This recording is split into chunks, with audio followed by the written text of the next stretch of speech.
skriflesing dan vanaand is weer in die Ou Testament en ons is daar in die boek Daniël en ons gaan hoofstuk 3 saam lees.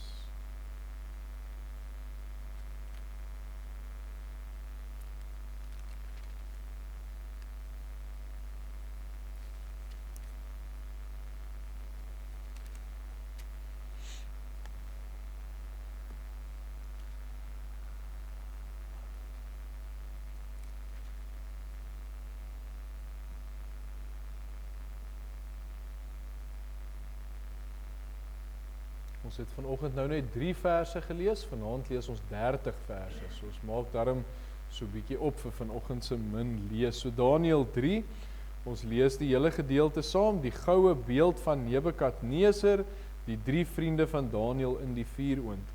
Koning Nebukadneser het 'n beeld van goud gemaak, sy hoogte was 60 el, sy breedte 6 el. Hy het dit opgerig in die dal Dura in die provinsie Babel. Daarna het koning Nebukadneser die landvoogte, die bevelhebbers en die goewerneurs, die raadsmanne, die skatmeesters, die regters, die hoofamptenare en al die bestuurders van die provinsies laat versamel, dat hulle moes kom na die inwyding van die beeld wat koning Nebukadneser opgerig het. Toe die landvoogte, die bevelhebbers en die goewerneurs en die raadsmanne, die skatmeesters, die regters, die hoofamptenare en al die bestuurders van die provinsies bymekaar gekom by die inwyding van die beeld wat koning Nebukadneser opgerig het. En hulle het voor die beeld gaan staan wat Nebukadneser opgerig het. En 'n uitroeper het hardop geroep: "Julle word aangesê, o volke, nasies en tale, sodra julle die geluid hoor van horing, fluit, siter, luit, harp, doedelsak en van allerlei musiekinstrumente, moet julle neerval en die goue beeld aanbid wat koning Nebukadneser opgerig het. En hy wat nie neerval en aanbid nie, sal op die daad binne in die brandende vuuroond gegooi word." Daarop het op die oomblik toe al die volke die geluid van horing, fluit, siter, luit, harp en van allerlei musiekinstrumente hoor, al die volke, nasies en tale neergeval en die goue beeld aanbid wat koning Nebukadneser opgerig het.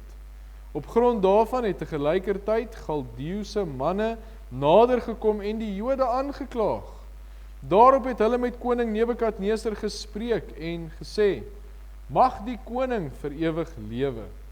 U o koning het 'n bevel gegee dat elke mens wat die geluid van horing, fluit, siter, luit, harp en doedelsak en van allerlei musiekinstrumente hoor, moet neerval en die goue beeld aanbid.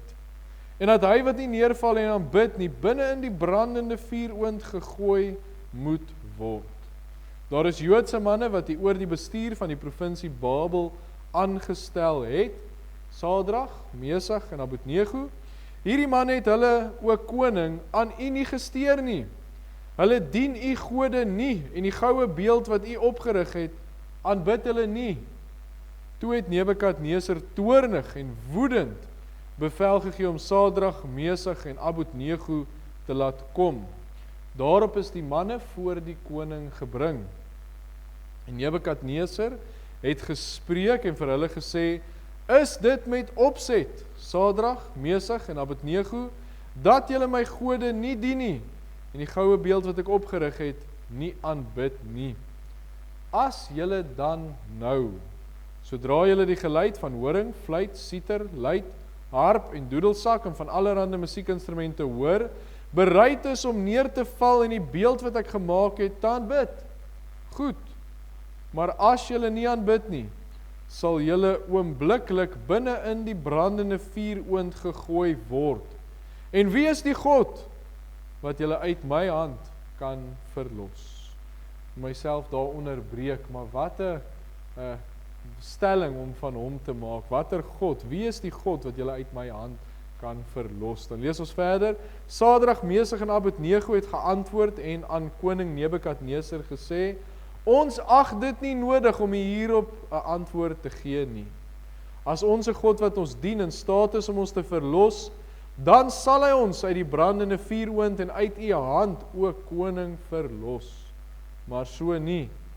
laat dit u dan bekend wees, o koning, dat ons u gode nie sal dien nie, en die goue beeld wat u opgerig het, nie sal aanbid nie.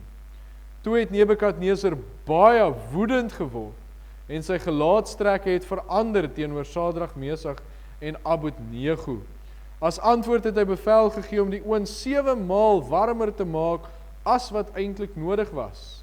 En aan sommige van die sterkste manne wat in sy leer was, het hy bevel gegee om Sadrag, Mesach en Abednego te boei, om hulle in die brandende vuuroond te gooi. Toe is daardie manne geboei met hulle mantels, hulle broeke en hulle tulbande en hulle ander klere aan, en hulle is binne in die brandende vuuroond gegooi.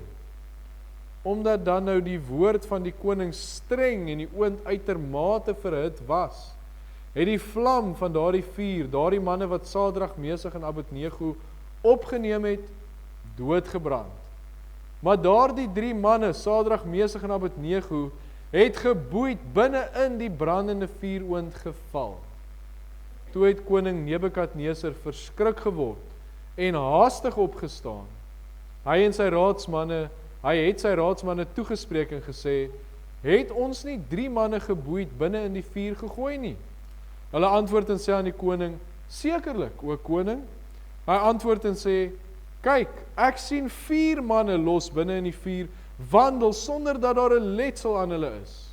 En die voorkoms van die 4de lyk soos die van 'n godeseun. Toe het Nebukadneser nader gekom na die opening van die brandende vuuroond en daarop gesê, Sadrag, Mesach en Abednego, knegte van die Allerhoogste God, gaan uit en kom hier. Toe het Sadrag, Mesach en Abednego uit die vuuroond uitgegaan. Daarop het die landvoogte, die bevelhebbers, die gouverneurs en die raadsmanne van die koning vergader en aan daardie manne gesien dat die vuur geen mag oor hulle liggame gehad en die hare van hulle hoof nie geskroei het nie. En hulle mantels geen verandering ondergaan en die reuk van vuur nie aan hulle gekom het nie. Daarop het Nebukadneser gespreek en gesê, geloofd sy die God van Sadrag, Mesach en Abednego, wat sy engel gestuur en sy knegte verlos het, wat hulle op hom verlaat het, en die bevel van die koning oortree het, en wat hulle liggame oorgegee het om geen ander God te dien of te aanbid nie, behalwe hulle God. Daarom word deur my bevel gegee dat enige volk, nasie of taal wat oneerbiedig spreek oor die God van Sadrag, Mesach en Abednego, stikkend gekap en van sy huis 'n mishoop gemaak sal word, omdat daar geen ander God is wat so kan verlos nie. Toe het die koning Sadrag, Mesach en Abednego voorspoedig laat wees in die provinsie Babel. Ons lees dan net so ver vanaand vanuit die woord van die Here. Kom ons buig die hoofde en dan bid ons net saam. Hemelse Vader, ons kom dank U vanaand dat ons hierdie verhaal kan lees. Here, baie keer dan kom ons terug na hierdie bekende verhale toe, verhale wat ons van kindsbeen af gehoor het, Here, maar elke keer, hoe kragtig is hierdie verhale nie. Here, as ons maar net dink wat hier gebeur het, daardie koning wat gesê het, watter God sal hierdie man uit sy hand kan verlos? Here, en U net kom wys het, dat U die almagtige God is. Here, tot so mate, dat hulle klere nie eers soos rook geruik het nie. Here, wat 'n wonderbare God dien ons nie, wat in staat is om dit te doen. Here, wat nog steeds hierdie verhaal vir ons daar gee om te sien dat U enigiets kan doen. Here, en dat U daar is vir U kinders. Baie dankie vir hierdie verhaal, vir hierdie boodskap en vir dit wat U vir ons leer. Here, maar so wil ons ook vanaand weer die geleentheid gebruik om te bid, Here, vir ons gemeente. En ons dankie, Here, vir die gemeente wat ons het. Ons dankie vir elke persoon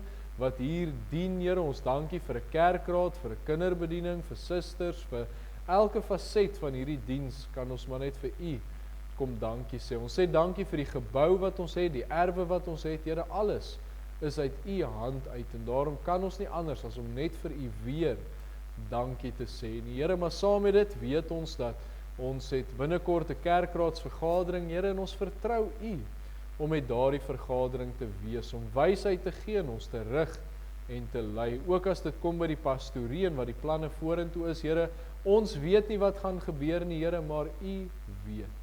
En daarom bid ons, Here, bring ons in lyn met U plan. Help ons om dit uit te voer wat U vir hierdie gemeente beplan. Here, en so ook bid ons vir die bestuur van die gemeente, ons bid vir die finansies, ons bid vir alle aspekte van daardie administrasie, dat U daarin met ons sal wees. Here, en ons sê ook dankie dat ons hierdie taak het, om hierdie gemeente, Here, wat U vir ons gegee het, om hierdie gemeente te dien, soos wat U ook 'n dienaar was. Here, ons loof en ons prys U, dat ons so saam hier as liggaam van Christus kan funksioneer. Ons bid ook, Here, dat U vir ons mense sal stuur, dat ons gemeente sal groei, en kan ons ook nie anders nie, Here, ons het vanoggend gesien, hier was weer besoekers gewees, Here, en ons sê vir U dankie. Ons dink so aan die woord wat sê U voeg by die gemeente, Here, net die gedagte dat dit 'n werk is wat U doen, Here, en daarom sê ons keer op keer vir U dankie. Ons bid, Here, dat U dan die gemeente vorentoe sal lei, en dat U woord ons lamp vir ons voet en ons lig vir ons pad sal wees, dat ons net sal leef soos wat U van ons verwag as gemeente. Ons bid vir dit wat voorlê, Here, die kinderbediening wat weer begin. Ons bid vir elke onderwyser wat weer 'n les moet voorberei en hier met die kinders kom deel. Ons bid vir elke kind, Here, wat op vakansie was en nou moet hulle terugkom en hulle is terug by die skole en nou ook by die kinderbediening, Here, dat hulle hier sal uitkom en dat hulle sal leer en dat hulle daardeur nader en nader aan U sal beweeg. Ons bid ook, Here, vir die kinders wat miskien nog nie 'n besluit vir U gemaak het nie. Ons bid dat hulle vroeg in hulle lewens by U sal uitkom. Here, dat hulle nie die hartseer en die lelik van die lewe hoef deur te gaan nie, maar dat hulle vroeg by U sal uitkom en U pad sal stap. Here, dankie ook vir daardie handjies wat ons kon uitdeel en ons bid, Here, dat U die mense gedurig deur sal herinner om vir daardie kinders te bid, om hulle op te dra en ook so 'n kragtige werk doen om net vir iemand te kan bid. Here, baie dankie daarvoor. Ons bid dan ook so vir die omstandighede waarin ons is, Here, ons bid vir ons land. Ons weet die woord sê, wanneer ons bid vir ons land en die regerings en die konings, dan sal ons 'n rustige lewe hê. Here, en daarom doen ons dit. Ons bid, ons vra dit wat U woord van ons verwag. En ons bid, Here, eerstens vir die redding van siele. Here, van hooggeplaastes tot die wat daar op straat besig is met die laagste van die werke. Bid ons, Here, dat U siele uit genade sal red. Here, ons bid ook hier dit vir ons eie dorp. Ons dink aan die mense hier, Here, wat U nie ken nie. Iemand wat miskien dink hulle ken U, want hulle was al in 'n kerk of sit in die kerk, Here, maar tog ken hulle U nie. Ons bid vir elkeen in die dorp wat so is, Here, dat hulle waarlik kragdadig by U sal uitkom. Help ons ook wat hier saam is, Here, om die boodskap uit te dra en die sout van die aarde en die lig van die wêreld te wees. Dankie, Here, dat ons dit kan bid en U vir elke faset hiervoor kan vertrou. Ons bid ook vir hulle wat siek is, Here. Ons dink aan die wat ons gehoor het verkoue en griep het en met verskillende kwale sit, Here, dat U met elkeen van hulle sal wees, omdat U die genesingswerk sal doen. Ook so vir Tannie Laleen, Here, met haar knie, dat U met haar sal wees en vir haar sal ondersteun, en ook vir oom Pieter wat daar by staan, en dan ook so vir Melt en Tannie Maureen, Here, ons dra hulle aan U op, en ons vertrou dat U elke oomblik met hulle ook sal wees. Dankie, Here, dat ons hierdie gebede kan bid, dat ons vertrou op U kan wees, want U is die hoorder van gebed. U is die een, Here, wat se arm in beweging kan kom en in 'n oomblik 'n situasie kan verander. Ons dankie, Here, ons vertroue is op U, ons oë is op U gerig en ons ore tot U woord. Ons bid dit in Jesus se naam. Amen. Ons begin dan by ons teks van oordenking vanoggend en dis dan vers 19 wat sê, toe het Nebukadneser baie woedend geword, sy gelaatstrekke het verander teenoor Sadrag, Mesach en Abednego. As antwoord het hy bevel gegee om die oond 7 maal warmer te maak as wat eintlik nodig was. Nou dink ons aan hierdie man Nebukadneser wat op daardie stadium 'n wêreldheerser was. Hy het nie 'n geluid gemaak sonder dat mense reageer nie. En hier gee hy 'n direkte opdrag vir hierdie 3 manne, buig voor hierdie standbeeld of julle sal in die vuur gegooi word. En hierdie 3 manne wat net vir hom sê nee. Al is hy die wêreldheerser, al is hy daar die koning gewees, God bly hulle eerste prioriteit. So ons praat dan vanaand met die gedagte, God met ons in die vuur.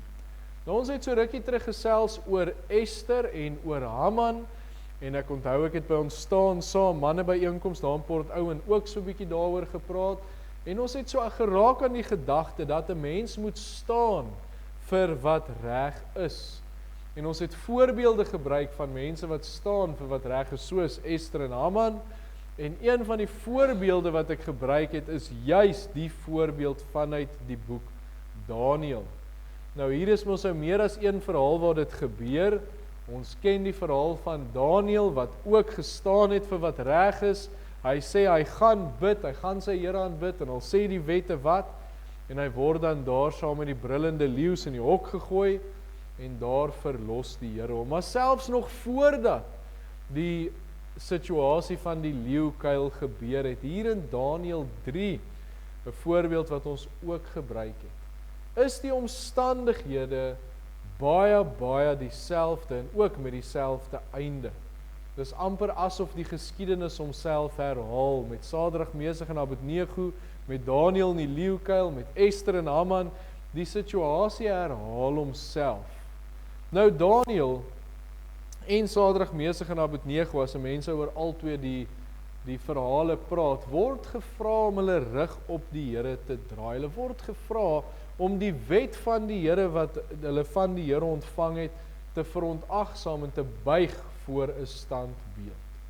Daniël natuurlik weier, en die leeu se bekke word gesluit en hy word vrygelaat. Maar dan ook Sadrag, Mesach en Abednego, jong manne wat saam met Daniël weggevoer is na Babel. En as ons nou kyk hier na die gedeelte, dan wil ek net so 'n paar verse hier in Daniël 1 lees, van vers 3 tot 7, leer ons net so 'n bietjie meer oor hulle.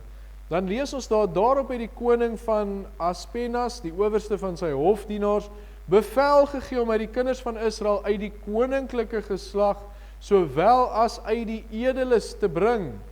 So hulle was of uit die koninklike geslag, nou weet ons dit dadelik van hulle, of van die edeles, die hooggeplaastes. En nou sê dit verder vir ons, jong seuns, aan wie geen enkele liggaamsgebrek was nie, maar wat mooi van aansien was, vernuftig in allerhande wysheid, en in besit van kennis en insig en wetenskap, en wat bekwaam was om in die paleis van die koning te dien, en om hulle die skrif en die taal van die Galdeërs te leer. So hulle was voortvarende jong manne gewees, as ons nou hier kyk wat die woord vir ons sê. En die koning het vir hulle 'n daaglikse porsie bestem uit die spys van die koning en van die wyn wat hy gedrink het, om hulle so 3 jaar lank op te voed, sodat hulle aan die einde daarvan voor die koning kan dien. En onder hulle was uit die kinders van Juda, Daniël, Hanania, Misael en Asaria. Maar die owerste van die hofdienaars het hulle ander name gegee. Daniël het hy Beltsassar genoem, en Hanania Sadrag, en Misael Mesach, en Asaria Abednego. En Daniël het hom voorgeneem om hom nie te verontreinig met die spys van die koning, die wyn wat hy gedrink het nie. Daarom het hy die owerste van die hofdienaars vergunning gevra dat hy hom nie hoef te verontreinig nie.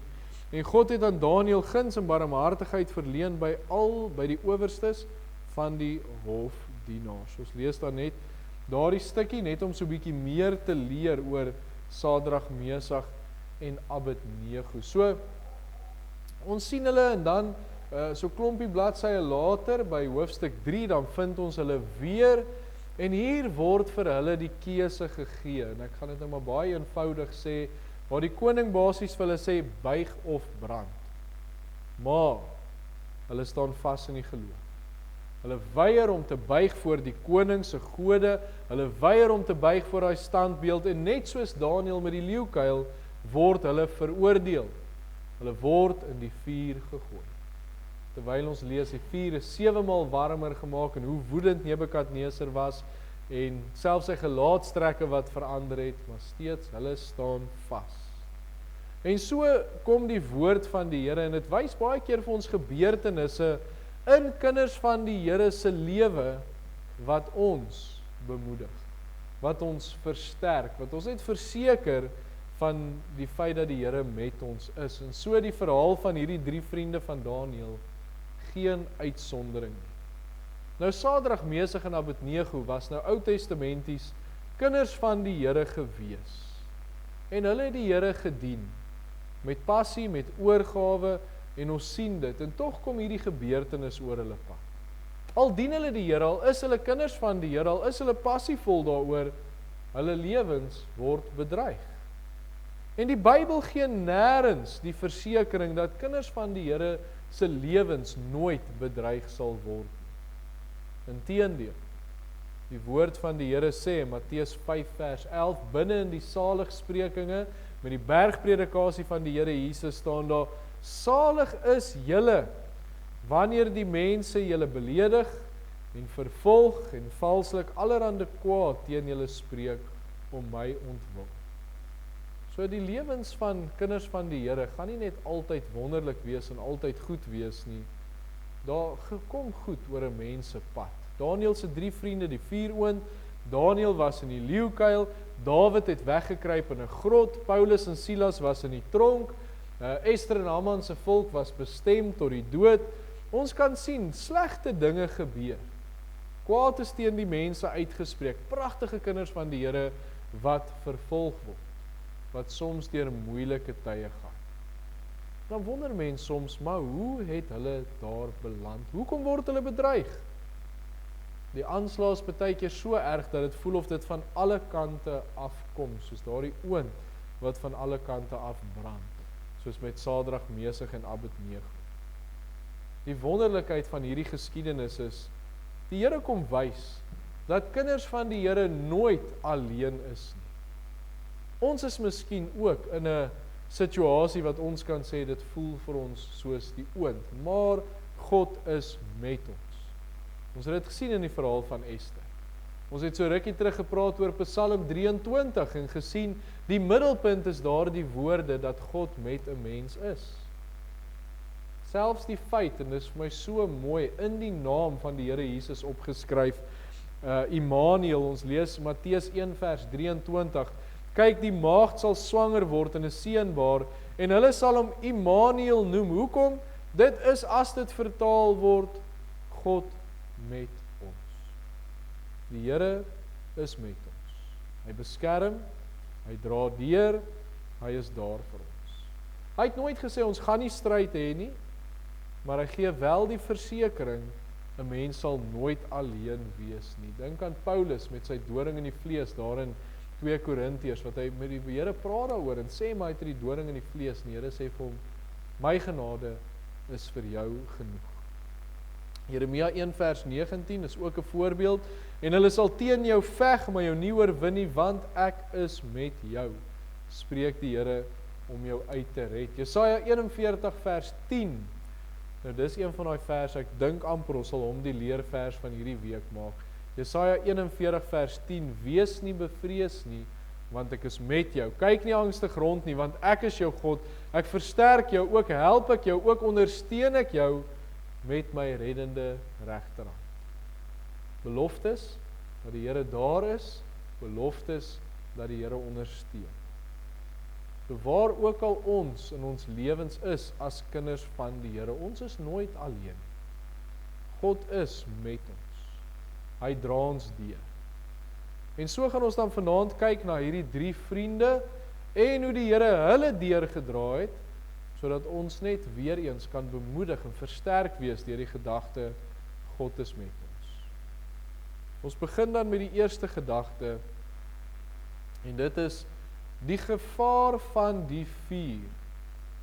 Daniël 3 vers 20, en dan sommige van die sterkste manne wat in sy leer was, het hy bevel gegee om Sadrag, Mesach en Abednego te boei, om hulle in die brandende vuuroond te gooi. So, die gevaar wat daar was, hierdie manne is letterlik binne in 'n groot vuuroond gegooi. Die vuuroond het ons gelees wat selfs 7 maal warmer was, omdat Nebukadneser so woedend was. Die vuur wat so warm was, dat selfs die manne wat hulle moes ingooi, doodgebrand is. So kinders van die Here, in 'n lewensgevaarlike situasie. Lewensgevaarlik. En baie keer is die wanopvatting dat kinders van die Here nie gevaar beleef nie. Maar hulle doen, ons weet dit, weer eens vanuit die skrif. Ons weet dit vanuit die geskiedenis, en ek lees van die bekende John Wesley, wat sê hy was so gewoond aan moeilikheid, hy het eendag op sy perd gery en toe is alles net eenvoudig stil.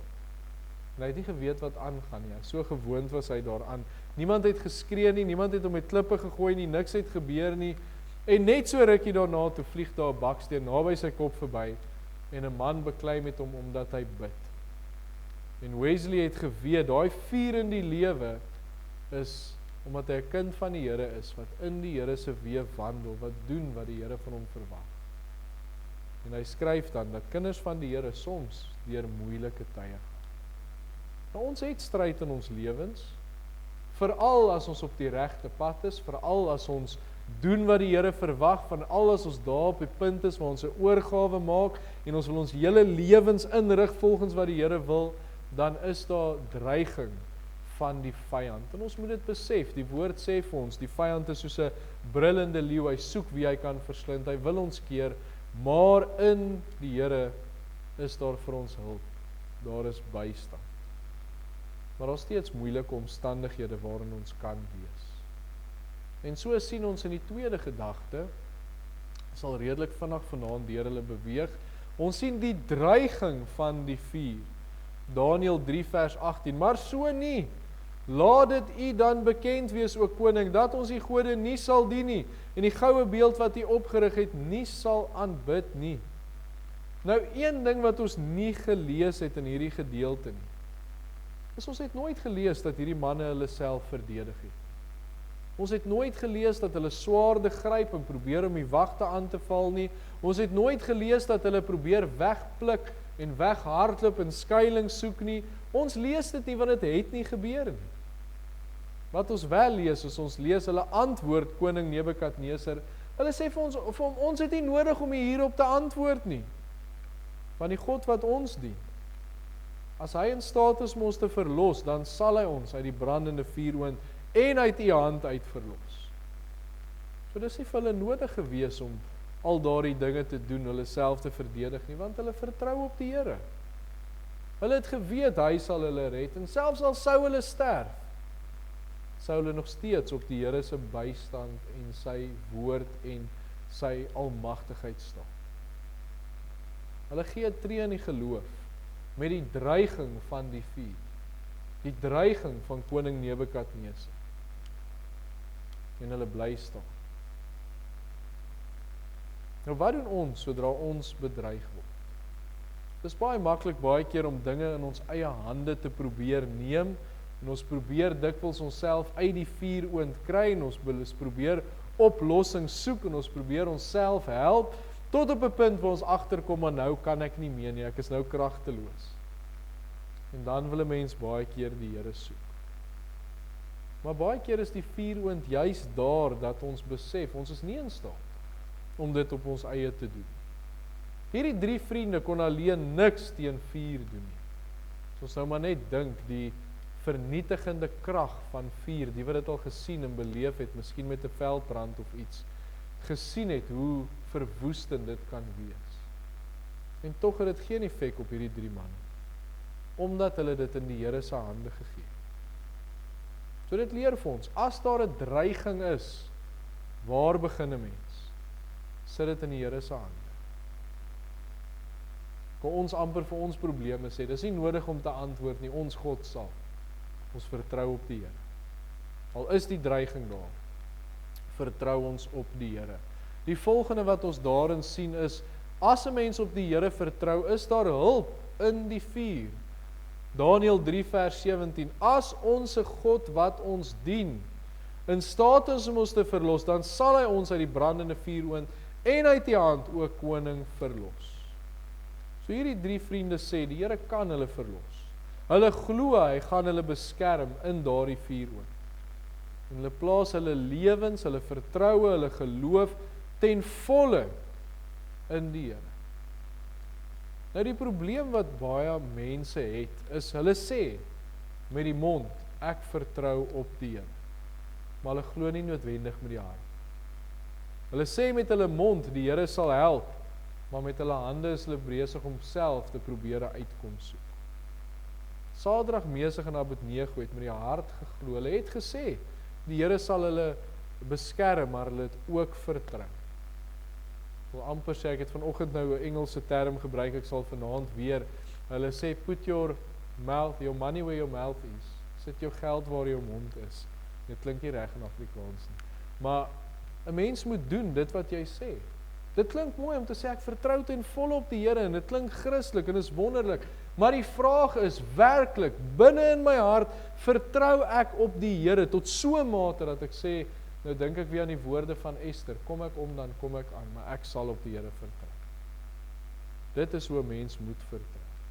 Is ek so oorgegee dat ek in die vuuroond sal instap met die wete, die Here sal my deel. Hebreërs 11 vers 1. Ons ken die vers, ek dink dit was een van ons leerverse. Die geloof dan is 'n vaste vertrou op die dinge wat ons hoop, 'n bewys van die dinge wat ons nie sien nie. En dan vers 6 wat sê die Here is 'n beloner van die wat hom soek. Geloof is 'n vaste vertroue waarop ons hoop. Met ander woorde, ek vertrou vas, die Here gaan my help met hierdie probleem in my lewe. Ek glo vas, soos in Esther, die Here is alreeds besig om hierdie probleem uit te werk en uit te sorteer. Dis die geloof wat ek in die Here moet hê. In plaas daarvan om my eie oplossing te soek, en dan as alles gefaal het, die Here te soek, begin by vertrou op hom. Met mond, met hart en met hande. Spreuke 3 vers 5 tot 7, vertrou op die Here met jou hele hart, steun nie op jou eie insig nie, ken hom in al jou weë en hy sal jou paaie gelyk maak.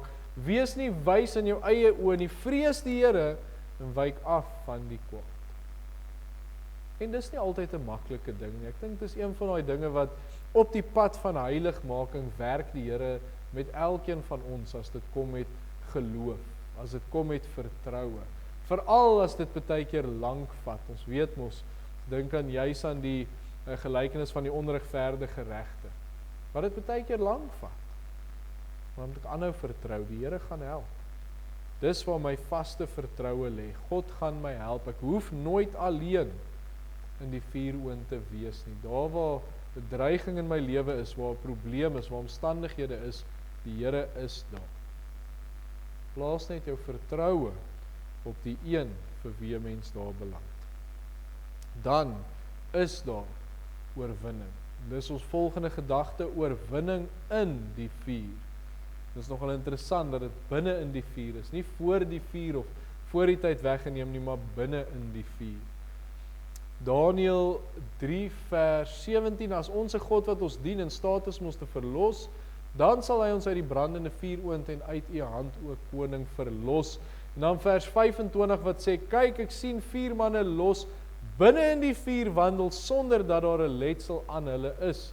Die voorkoms van die 4de lyk soos die van 'n godeseun. So daar was oorwinning. Hulle het vertrou in vers 17, in vers 25 is daar nog 'n persoon saam met hulle. So hulle het oorwin. Hulle stap in die vuuroond in, hulle hare het nie geskroei nie. Nou weet ek nie wie van die manne het al met petrol probeer vuur maak nie. Ek het al 'n paar hare geskroei. Hoe vinnig gebeur dit? En hulle het nie eers 'n haar geskroei nie. Hulle het nie eers geruik soos rook nie. Die Here het hulle geheel en al beskerm. Die vuur het nie eers naby hulle gekom nie. Nou lees ek vir ons Psalm 91 vers 10 tot 12. Geen onheil sal jou tref, geen plaag naby jou tent kom nie, want hy sal sy engele aangaande jou bevel gee om jou te bewaar op al jou weë. Hulle sal jou op jou hande dra sodat jou voet nie teen 'n klip stamp nie. Nou dit is wat in die vuuroond gebeur. Want die Here Jesus was by hulle. Daniël 3 vers 26. Hy antwoord en sê, kyk, ek sien 4 manne los binne in die vuur wandel sonder dat daar 'n letsel aan hulle is. Die voorkoms van die 4de lyk soos die van 'n godeseun. Nou ons het al gepraat oor hoe die Here Jesus aan mense verskyn het in die Ou Testament, waar hoe hy baie keer die engel van die Here genoem was, en dan sien ons die Here Jesus praat of God praat. So die Here Jesus verskyn in die Ou Testament, Immanuel, God met ons. So ons kan staat maak op die feit dat die Here Jesus met ons is. Dis hy wat die oorwinning gee. Dis hy wat beskerm, dis hy wat deurdra, dis hy wat ons nooit sal begewe en ons nooit sal verlaat nie. Maar dan gaan 'n mens nou deur hierdie hele situasie met die probleme in 'n mens se lewe en die geloof wat 'n mens vaste geloof in die Here moet hê en die oorwinning wat hy gee. Maar dan besef ons iets baie keer nie en dis nog iets wat ons in die verhaal oples, is dit het nie net 'n effek op Sadrag, Mesach en Abednego gehad nie, maar dit het 'n effek op die mense rondom hulle gehad. En dit sien ons in ons laaste gedagte. En dit is die effek van die vuur. Vers 28. Daarop het Nebukadneser gespreek en gesê, geloofd sy die God van Sadrag, Mesach en Abednego. Die reaksie, kyk hierdie wonderlike gedeelte van die verhaal, dat daar 'n reaksie was. Die Babyloniërs is heidene, dink aan Babel, waar agter soveel keer die Jode aangeloop het, aan die gode van Babel. Hulle het in hierdie gode geglo, hulle het in towerwerke geglo, hulle het selfs hierdie beeld opgerig, dat hierdie beeld aanbid moet word, en daarom is hierdie reaksie, as ons nou die kontras kyk, tussen wie die Babyloniërs was, en hierdie bygelowe en alles wat hulle gehad het, en die reaksie wat hulle gehad het. Dis wat dit so wonderlik maak, dat selfs daar die koning van die Babyloniërs, die persoon wat daai 3 manne in die vuur gegooi het, dat hy verander het.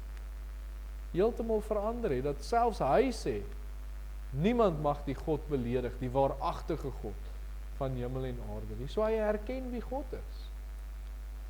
So hoe wonderlik die effek op mense rondom die wat deur die vuur gaan.